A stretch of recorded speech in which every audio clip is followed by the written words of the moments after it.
Arĩ kiumia gĩa gũkũngũĩra mbeũ njĩthĩ thĩinĩ wa thĩ, makĩria ma mbeũ njĩthĩ 200 nĩ mambĩrĩirie kambĩini ya gũthomithia mũingĩ bata wa kũgitĩra njũĩ na mũno makĩria rũĩ rwa Ewaso Nyiro rũrĩa rũtuĩkanĩirie kaunti-inĩ ya Laikipia, Isiolo na Samburu.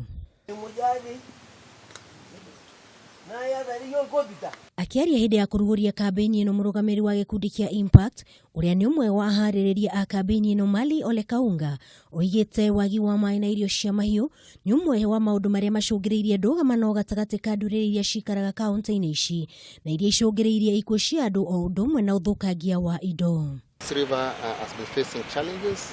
and this river is what influences all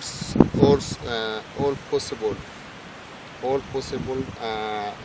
forms of livelihoods in this area. Kaunga nĩ orotete bata wa kambĩini ĩno nĩ kũgucĩrĩria anyiti itemi yothe kũriũkia rũĩ rũrũ na rũrĩa nĩ kĩguni harĩ aikari a kaunti ici, akiuga makũhũthĩra ngamĩra nĩguo kũhota kũhungura kũrĩa ngari itangĩkinya kũhunjia bata wa kũgitĩra njũĩ. The issue is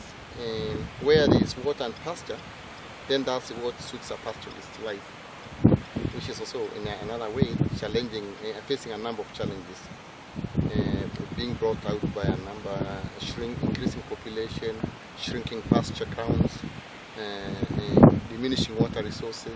Ona kũhana ũguo, mbeũ njĩthĩ nĩ morĩtio kũhĩmbĩria tabarĩra cia kĩrĩu iria nĩ hamwe na gũkũria irio cia maĩ na ũndũ ũmwe na gũkũria nyeki ya mahiũ makĩhũthĩra kĩgĩna kĩa mbeũ njĩthĩ kuma kũrĩ thirikari.